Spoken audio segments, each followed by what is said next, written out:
We get bombarded with images like these.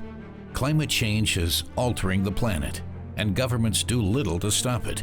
On the contrary, the United States will withdraw from the Paris Climate Accord.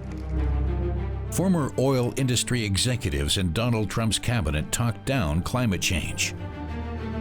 There is no model that has yet been developed that scientists would say is competent at predicting the future. But prosecutors like New York's Attorney General think that oil companies have known about climate change for decades without telling the public. Billions of dollars are at stake. Every fossil fuel company has a responsibility to be honest with its investors and with the public. The First Amendment, ladies and gentlemen, does not give you the right to commit fraud. The lawyer Carol Muffett is investigating this fraud. He says he's found documents proving that oil companies have been secretly funding research into climate change for 60 years. So the oil industry knew from the 1940s and 50s that there was a connection between sea level rise and carbon in the atmosphere. This is one of the biggest scandals in global history. If the oil companies knew about the threat of climate change, why didn't they tell anybody?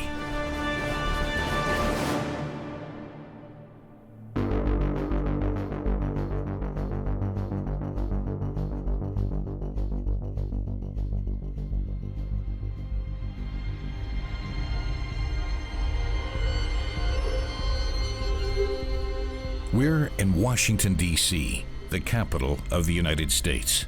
We're trying to get hold of the oil industry's classified files. We're on our way to meet the man who found and published them. He says managers of the oil company Exxon knew about climate change for 60 years. But is this really possible? And why would they hide this knowledge? Hello. Hi. Nice to meet you. Carol Muffett is working for an NGO fighting for more environmental protection. He shows us old studies on climate change. The Brannan Report examined the effects of exhaust fumes on our atmosphere back in 1957. It was commissioned by ExxonMobil. He also brought along the Robinson Report from 1968. It was written by the Stanford Research Institute and funded by the oil industry.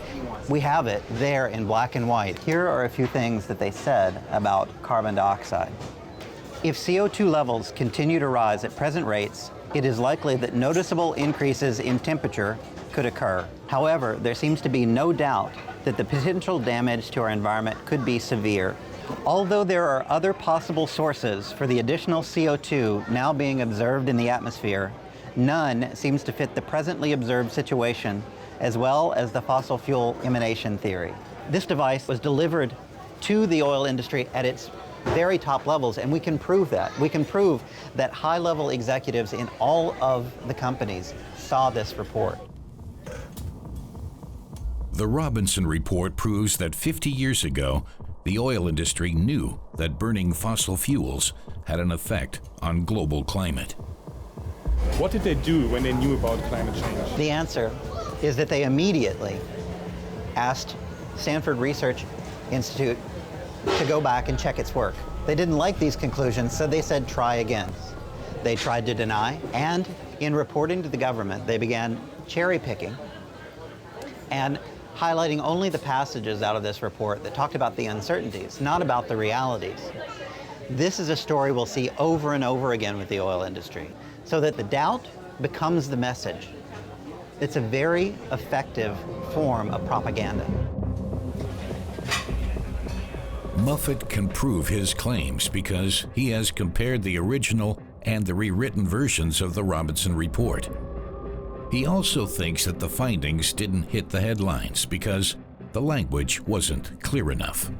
One of the reasons so much of this story was hiding in plain sight for so long is that we talk about climate change as climate change. In the 1990s, everyone talked about it as global warming. Before the 1990s, people talked about it as climate change. Before that, it was climatic change. Before that, it was the dilution of radiocarbons in the atmosphere, or the Seuss effect. And the name has changed over and over again. By the time I had learned the language well enough to understand, I had actually found this Brannan paper, the 1957 paper, maybe a year earlier.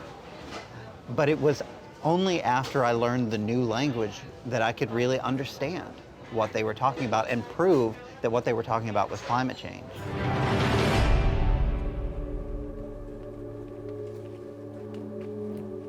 But when did the oil barons start their cover-up?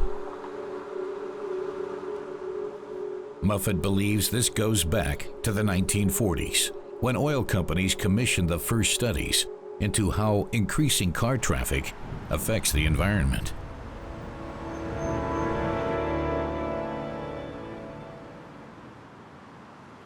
I'm thinking this is how it started, and this is why it started.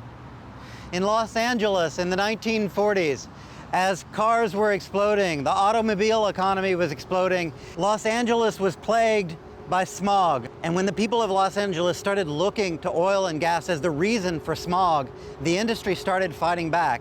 And it was that fighting back that led in December 1946 to the creation of the Smoke and Fumes Committee and to the oil industry's grand strategy to combine science with public relations to constantly delay action on a range of air pollution measures that began with smog but soon expanded to include sulfur dioxide and carbon dioxide, the main driver of climate change. The committee's main goal: to prevent possible legal restrictions. As its president, Vance Jenkins, put it clearly in 1954. The worst thing that can happen, in many instances, is the hasty passage of a law or laws for the control of a given air pollution situation. Oil companies designed and funded a research network, including the Stanford Research Institute. Unfavorable reports were rewritten. Even 40 years later, ExxonMobil executives denied the very existence of these studies. Proponents of the global warming theory say that higher levels of greenhouse gases are causing world temperatures to rise and that burning fossil fuels is the reason. But scientific evidence remains inconclusive as to whether human activities affect the global climate. The oil industry used their knowledge to sow doubt and prevent legislation against the use of fossil fuels. But was this their only reason for doing secret climate research? We're driving to Pennsylvania to meet a former ExxonMobil employee.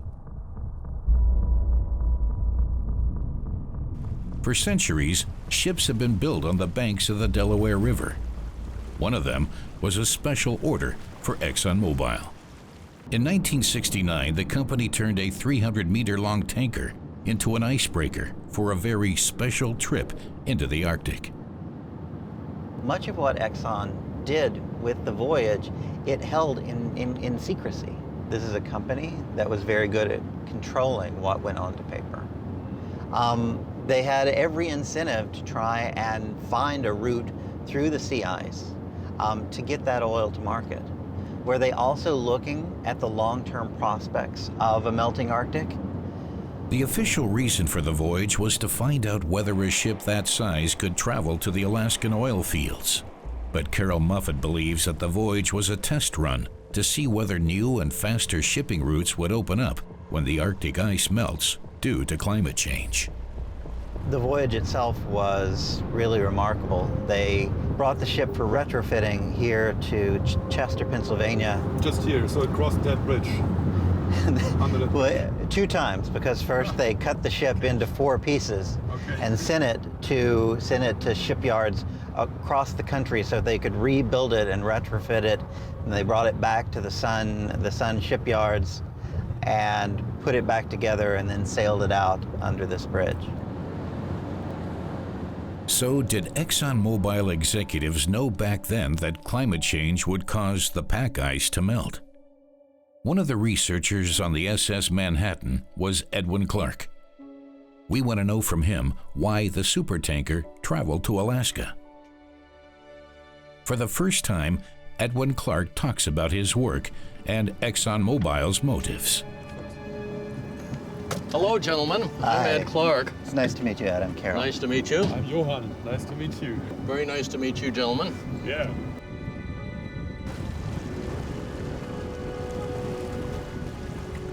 Edwin Clark joins us on a ride to the shipyard, where the SS Manhattan was retrofitted in 1969. The place closed down 20 years later.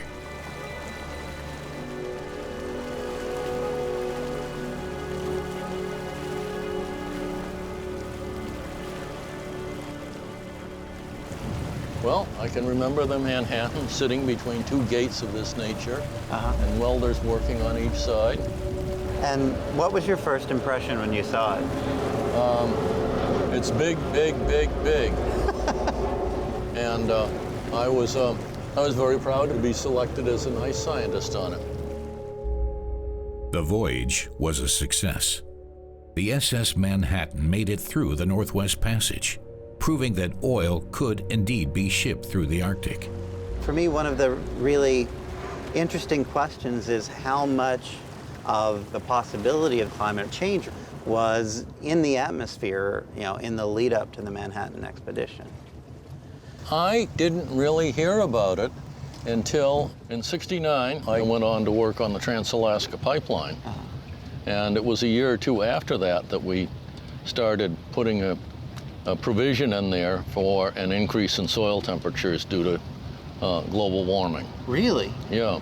That's amazing. What, 2 or 3 years after that? That's really incredible to hear. Well, back in '69, there were proponents and doubters that it really existed. Yeah. And the scientific community was divided on that subject. But you took into account the risk and started planning for it. Well, even the yes, we did. Mm-hmm.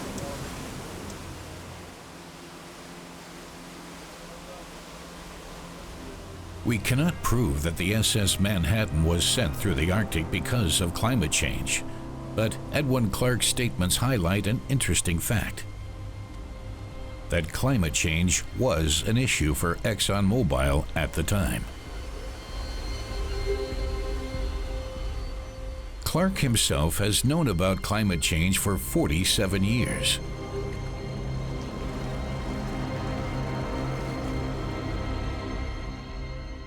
He and other engineers used their knowledge as early as 1970 in the planning and construction of the Trans-Alaska Pipeline. Because of the risk of melting permafrost, they designed better ground anchors for the pipeline's pylons.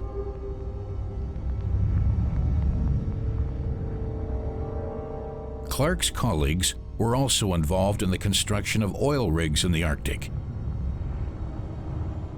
Did they, too, apply the secret knowledge about climate change? Searching for further evidence, we find an engineer who designed oil rigs for Shell in the 1960s. He doesn't want us to reveal his identity. Hello, Robert. Do you hear me? That's a pleasure, and thank you for your time. No problem. How can I help you? When did it all start? Well, Shell sent me to Alaska in '63 to build oil platforms. Did you ever thought about climate change? Perhaps that there has been a climate change? Climate change was not really being questioned. It was being accepted as a fact. The question was how quickly it was going to happen, because it had very important influences on the design of the oil rigs. And at that point, we asked ourselves, would the ice be stronger or weaker in the future? Why did you change plannings of these constructions? The ice thickness was decreasing. So the decision was made to base the design on the 1960s conditions and not on conditions in the future, as they would be less severe. So the first platform you designed is still operating? It is still operating in Cook Inlet. Incredible. It is called Platform A. We want to verify these claims and see the rigs ourselves. From Washington, it's a 9-hour flight to Anchorage, Alaska's largest city. From there, it's a 4-hour drive across the Kenai Peninsula. Oil production started here in 1958.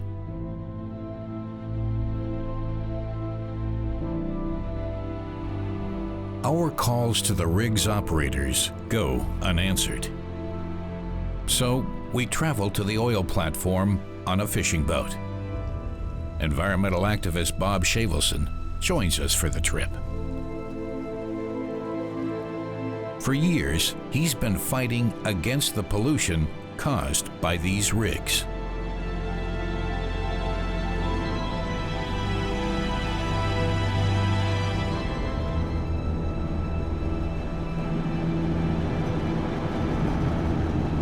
So on a clear day here, you would see 13,000 foot, couple large volcanoes right here. Thank you very much for mentioning that.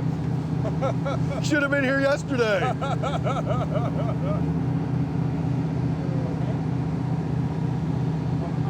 Alaska's on the front lines of rapid climate change. We're seeing impacts here that they're not seen anywhere else in the United States. If you look in the Arctic area, we have our sea ice is diminishing.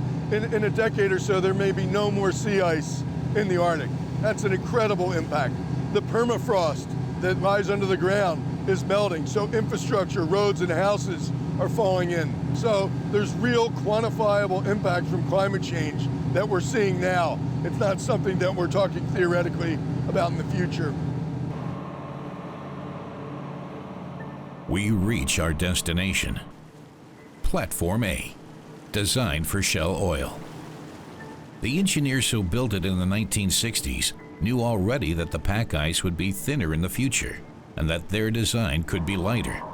Robert Ma is a local fisherman whose fishing grounds are located directly in the area where the oil is produced.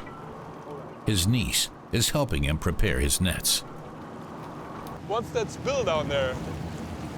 It's hard to tell. They're not drilling right now, but there's always some pollution coming from the platform. Yeah, and they're allowed to do that.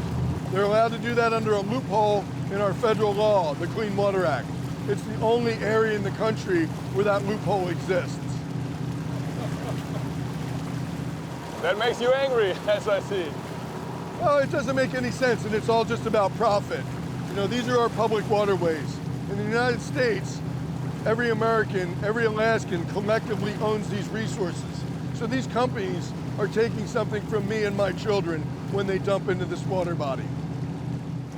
There are now 16 oil drilling platforms in the Cook Inlet. This past winter, Platform A had a natural gas line leak right in here. And it went on for several months because the company chose not to shut down the leak because they wanted to continue making profits. They didn't care about the leak? No. And it was bubbling gas coming up? Yeah. It was in the newspapers. It was everywhere. The leak was eventually repaired after 2 months. Local fishermen and the oil industry are often at loggerheads. The platforms are old. Oil or gas spills are frequent. Sometimes the anchors of the fishing boats tear open the pipelines connecting the oil rigs. Platforms that were designed in the 1960s with climate change in mind.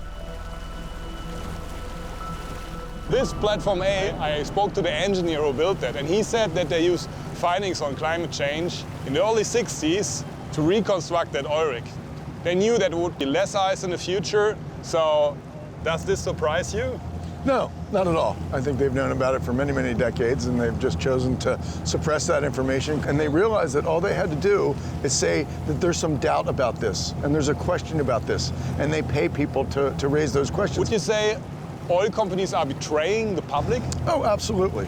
Yeah, I think they're acting in a private interest when they should be acting in the public interest. And I think it's a crime. I think it's a theft, not only for current generations, but future generations. We're robbing from our children, and that's wrong. And we're doing it in the name of money.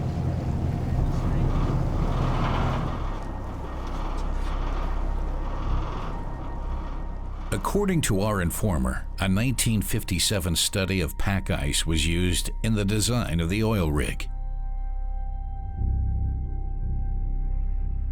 Did Shell learn about climate change from this and other studies conducted in the 1960s? Shell doesn't respond to our inquiries. But Carol Muffett has a theory. Well, what do you think about that? That's not a coincidence, no? I think it's a really interesting connection. We know that Hal Payton was doing research on the sea ice and how it affected marine structures in the 1960s. I think there is more to explore there. Carol Muffett's findings and our conversations with the engineers who designed these rigs seem to suggest that oil companies were adapting to climate change while publicly denying its existence. This Alaskan oil rig was built for thinner ice sheets. The Trans-Alaska Pipeline was designed for permafrost melt. Oil platforms in the Gulf of Mexico were reinforced to withstand stronger storms. During the 1990s, oil facilities in eastern Canada were designed to sit higher in anticipation of rising sea level. In 1989, the Sea Troll platform in Norway was also built 2 meters higher, and a gas pipeline between Germany and Norway was strengthened. These measures cost billions, and they are an indication that oil companies were planning ahead for a changing climate, at a time when publicly funded research was only just beginning to understand the causes and effects. But was there really a decade-long secret research program funded by the oil industry? Our investigation leads us to New Jersey. We hope to get answers from a geochemist who used to work for Exxon. We meet with him at his house.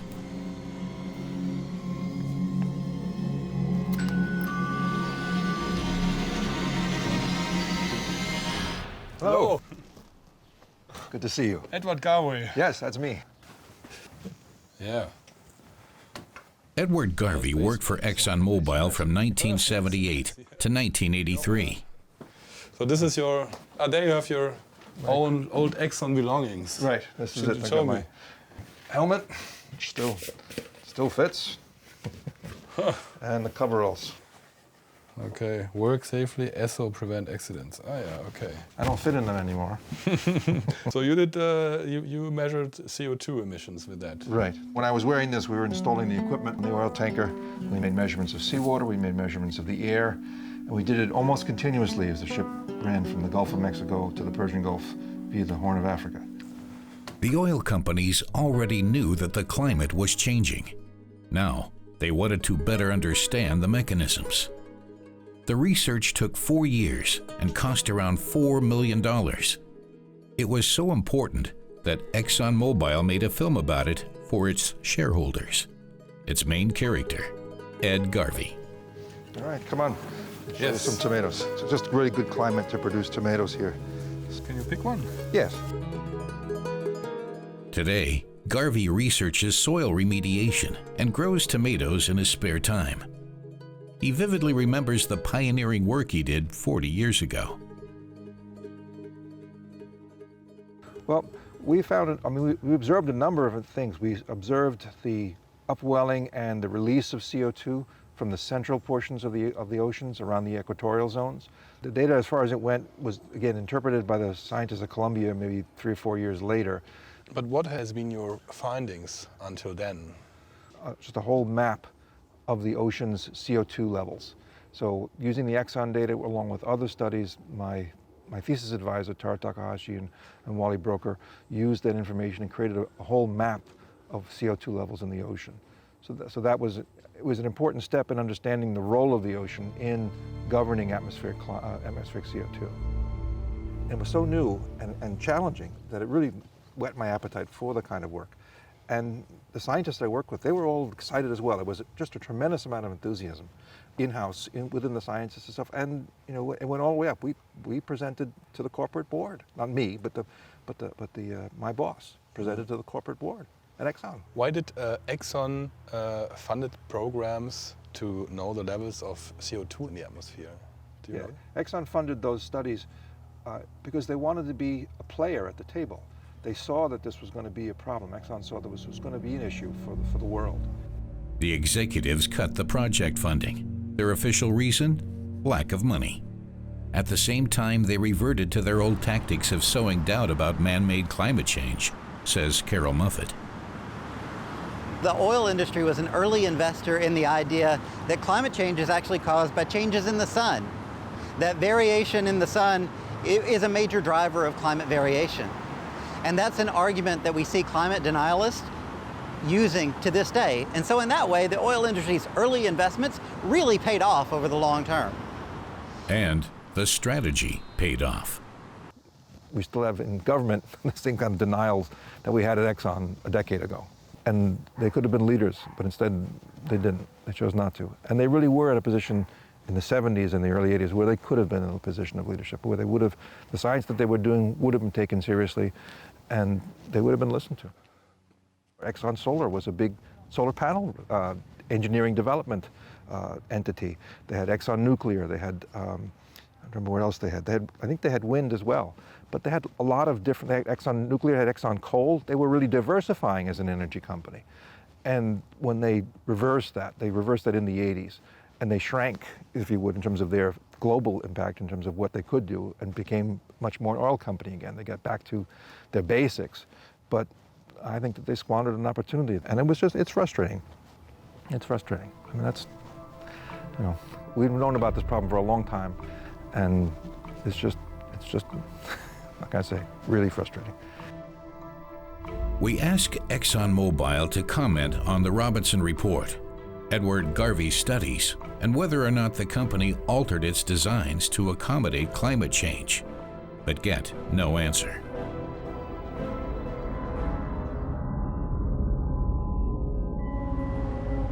Conducting their own research and then publicly questioning the results has been a successful business strategy for the oil companies.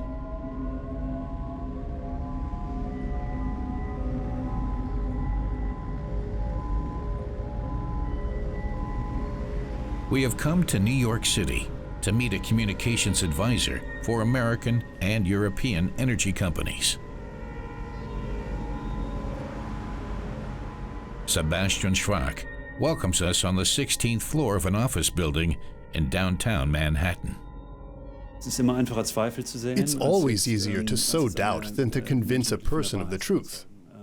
PR experts call this narratives. That is, different narratives based on different perspectives, all of which have their own claim to truth. Even ExxonMobil would not say that climate change is not a problem. They know exactly what's happening.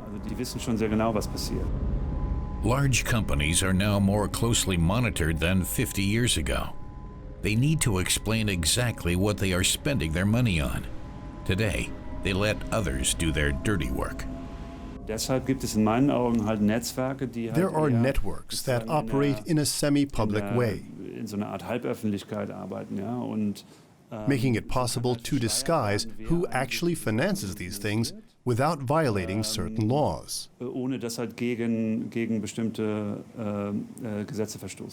What you need is a few studies by some semi-scientific authority.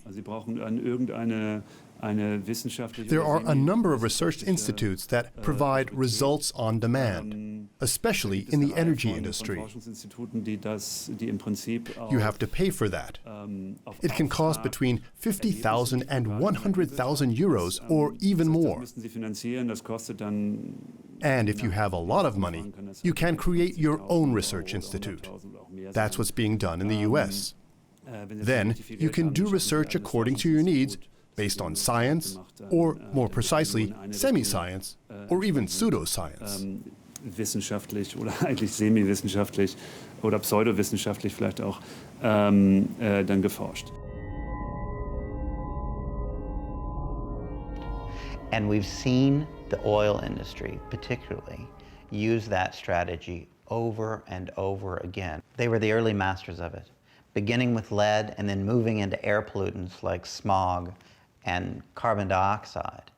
They really pioneered many of the strategies that we've seen other industries use for years, strategies that focus on uncertainty, on doubt, on denial, and in the end, on the economics, and an argument that it's too late to address the problem, and so now we need to adapt to it. Today, climate change isn't on the agenda in American politics. Many of Trump's cabinet members are ex-oil industry managers and climate change deniers. Trump's Attorney General, Jeff Sessions, halted an investigation into ExxonMobil. Energy Secretary Rick Perry and head of the Environmental Protection Agency, Scott Pruitt, don't believe climate change exists. Science tells us that the climate is changing, and then human activity in some manner impacts that change. The ability to measure with precision the degree and extent of that impact and what to do about it are subject to continuing debate and dialogue. Secretary of State Rex Tillerson, former CEO of ExxonMobil, believes that climate change is still under debate. There is no model that has yet been developed that scientists would say is competent at predicting the future. And President Trump is dreaming of clean coal. Today, I'm taking bold action to follow through on that promise. My administration is putting an end to the war on coal. Going to have clean coal, really clean coal. In June 2017, he announces to pull out of the global climate agreement. The United States will withdraw from the Paris Climate Accord.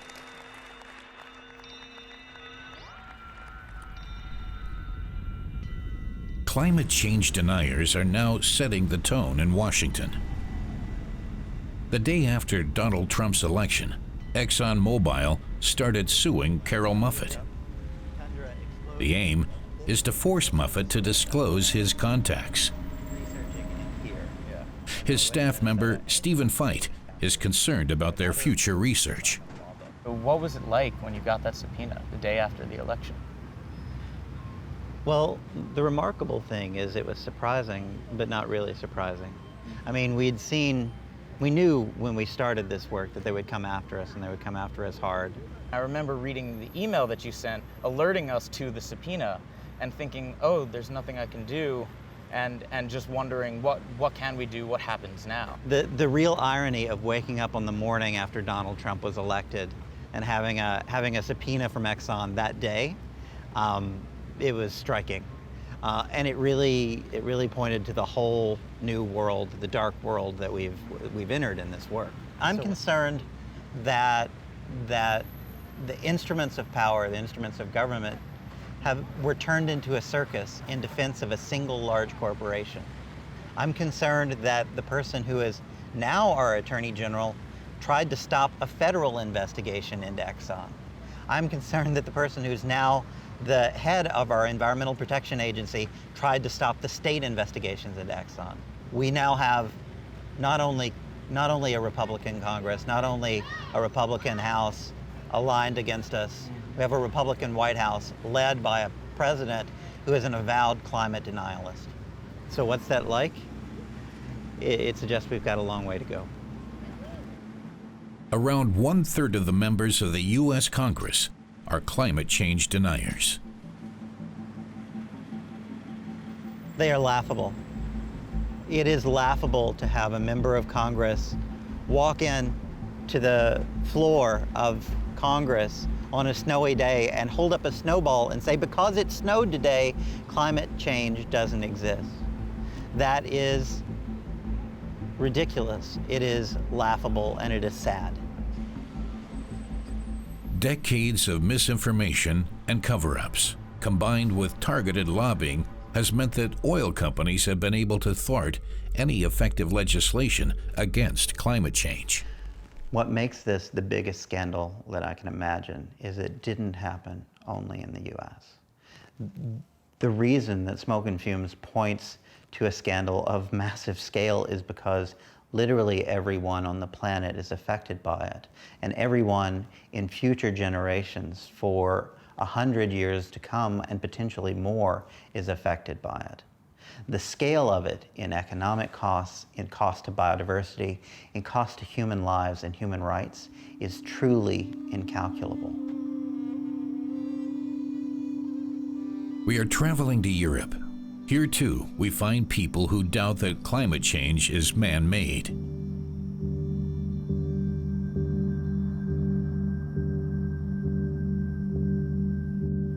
In Germany, a country at the forefront of the green energy revolution, one would think that the ideas of the deniers would make people laugh. But is that true?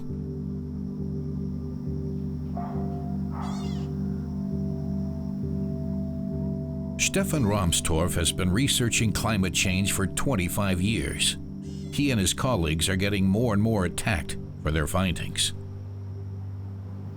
Was natürlich für uns als Wissenschaftler schon störend ist, dass man massive Part of our reality as climate scientists is that we are being attacked with hate speech. There are even death threats against my family. A colleague in the US was sent a white powder. The whole university building needed to be evacuated. It has become a nuisance. For him, an environmentalist Egbert Bialk, promoting wind energy is an important step in the fight against climate change. But not everybody thinks like this. If you own a share in a wind energy cooperative, you're suddenly called a gold digger who's just in it for the money. So if you're fighting for a good cause, like the energy revolution and climate protection, you are being attacked.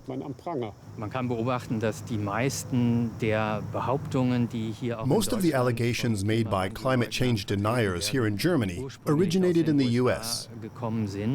Trotzdem taucht seit 20 Jahren immer wieder diese falsche Behauptung auf.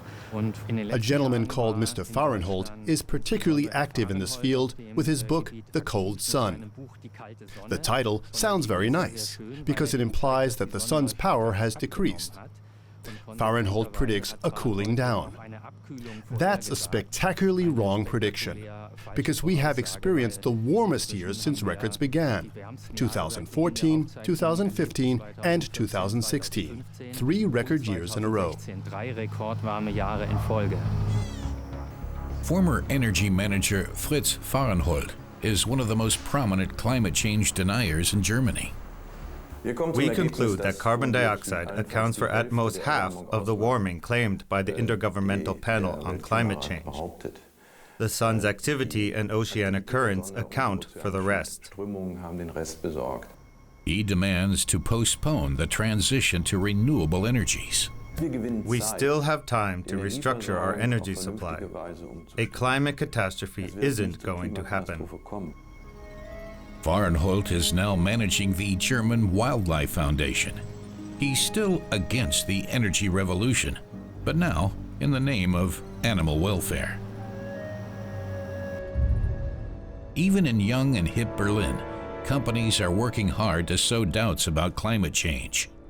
The old cover-up tactics first used in Los Angeles 70 years ago also seem to be working here. We meet with Claudia Kempfert from the German Institute of Economics. She thinks that the political realities are shifting. We can see some unusual alliances. Conservationists are suddenly connected with politicians arguing against the energy revolution, or conservationists form alliances with climate change skeptics. They all share one goal: to talk down green energy. Officially, they're supporting renewables, but behind the scenes, different things happen. We have found out that European companies are trying to influence U.S. politics. Employees of Bayer have donated around $18,000 over the past 6 years to Michael Conaway. The Republican doesn't believe in climate change. We changed the phraseology because it's the climate's not warming. And they gave $34,000 to Fred Upton, who doubts that something can be done about climate change. There was no real science to verify that it would reduce the temperature rise that some predicted. In total, employees of the German company Bayer donated $544,000 to climate change deniers through so-called political action committees. Employees of the chemical company BASF donated $551,000. These are roughly 30% of all donations of both companies to American politicians over the past 6 years. Both companies claim to be committed to climate protection. So why are they supporting climate change deniers? And why are they getting involved in American politics at all? German companies can certainly benefit from political changes in the U.S. Discussions in the U.S. oppose climate protection and emission reduction, so these issues are placed on the back burner, which helps companies. The longer it takes for climate protection to be translated into policy, the more time conventional business models have to profit from the status quo.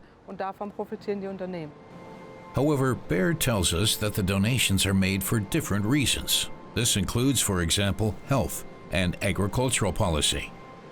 The press office also writes, "It is unavoidable that the candidates selected include those who do not share our opinion on other issues like climate protection." BASF claims to not be responsible. It is up to individual employees who they support. The only support provided by the company is of logistical nature. For instance, email, telephone, offices, etc. So what can be done against this system of cover-ups, one-sided studies, and political lobbying? How can corporations be held accountable?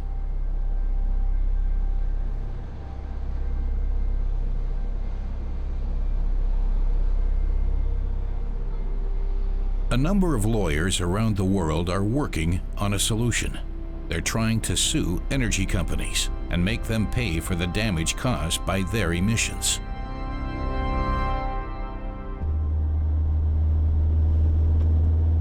Rhoda Verheyen is one of them. She is currently suing the German energy company RWE, Europe's largest emitter of CO2. The steam coming from these cooling towers is actually just water vapor. The actual emissions are emitted through these high chimneys.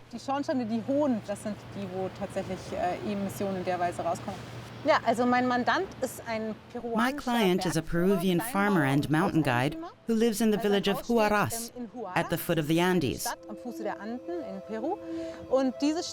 His house is threatened by a lagoon that is in danger of overflowing because of the melting of a nearby glacier. The risk of flooding has increased considerably. The question is not if, but when. Luciano Liua has to build a dam to protect his house. This is why he is suing the RWE group for a compensation of 20,000 euros. How can a power plant in Germany be held responsible for melting glaciers in Peru? The glacier in Peru is not melting because of this power plant per se. It's melting because of the cumulative emissions from power plants around the world, including those operated by RWE.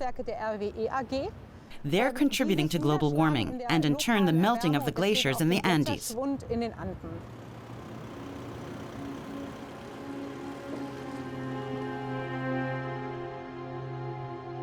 The case against RWE is still pending, and an investigation is underway. If Verheyen and Liua win, they would make legal history. RWE lawyers are fighting back, fearing a possible flood of litigation. So, is Rhoda Verheyen's lawsuit crazy or consistent?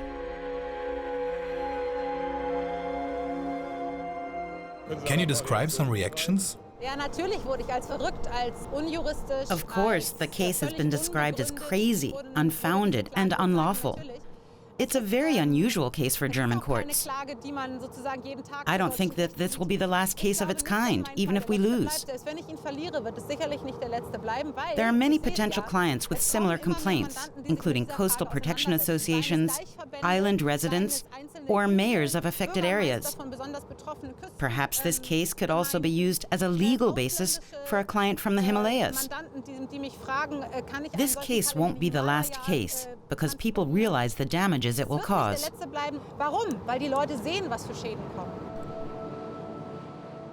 The case may sound absurd. A Peruvian farmer suing a German energy giant for climate change damages.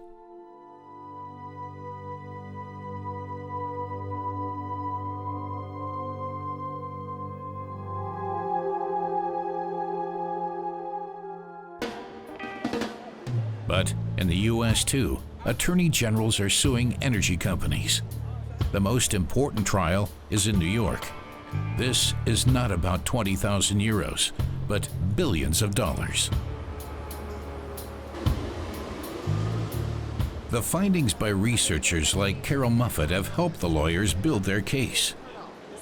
New York's Attorney General Eric Schneiderman is currently investigating ExxonMobil and former CEO Rex Tillerson, Trump's Secretary of State. They have told the public for years that there were no competent models. That was the specific term used by an Exxon executive not so long ago. No competent models to project climate patterns. And we know that they paid millions of dollars to support organizations that put out propaganda denying that we can predict or measure the effects of fossil fuel on our climate, or even denying that climate change was happening.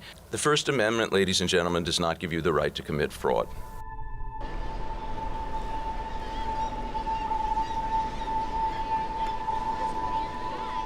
Peter Lehner used to work for Schneiderman's team. He was in charge of the Attorney General's Environmental Department. What is the Schneiderman investigation about? Schneiderman is investigating whether Exxon knew about climate change and knew the harms that it would cause to the company, Exxon, and failed to disclose those to the shareholders. But what is the legal basis? I mean, it's about climate change, but the legal basis is totally different, no? Well, the legal basis is actually very simple. It is shareholder fraud. If a company knows that climate change is going to affect the value of a company, in these cases oil companies or coal companies, and they're not disclosing what they know to the shareholders, that can be fraud. And that's really the question here. To what extent is Exxon saying one thing and doing something else?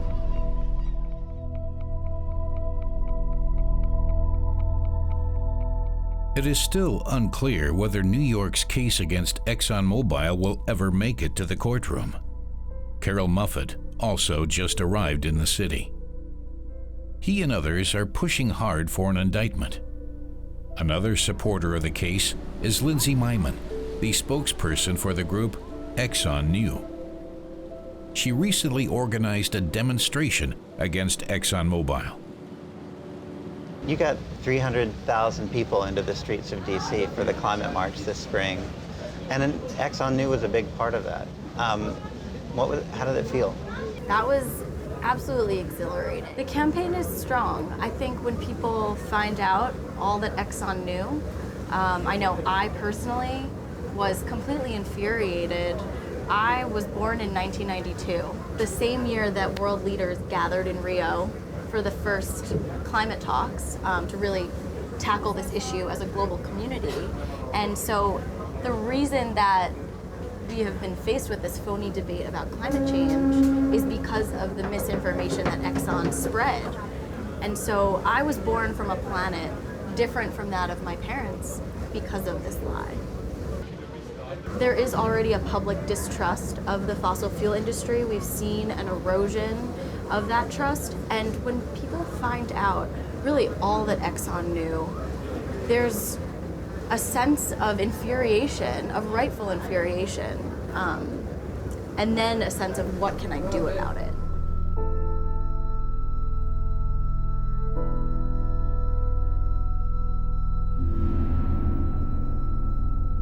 That was the goal. That's, our goal in doing this research was for other people to take the research and do more with it. Because information, once it comes to light, breeds more information. And the more we know, the more power we have to fight back.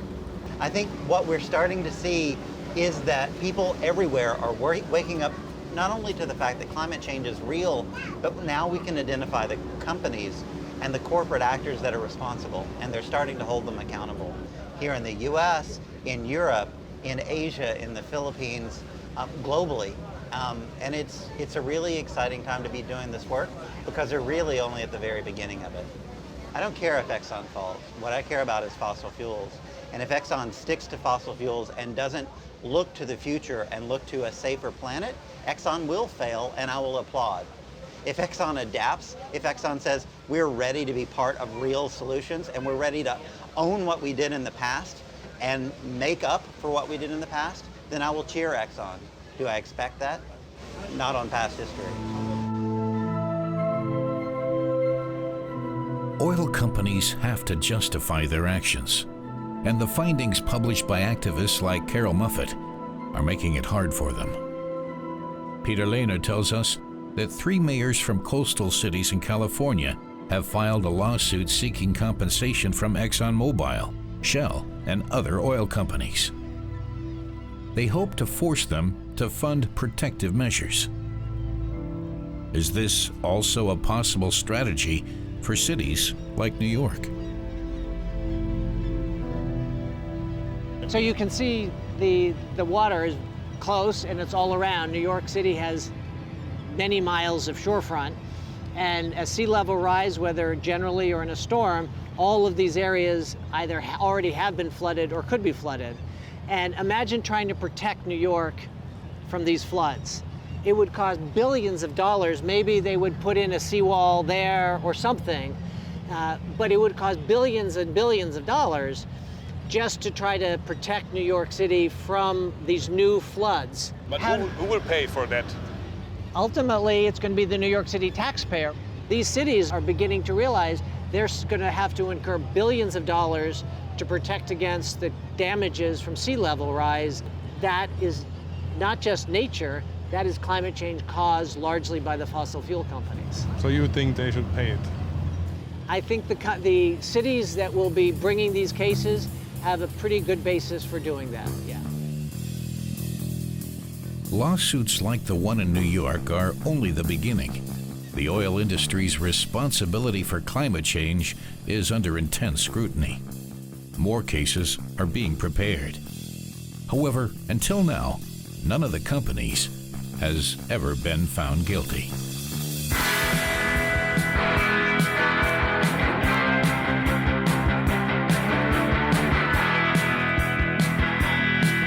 To the center of the city where our roads meet.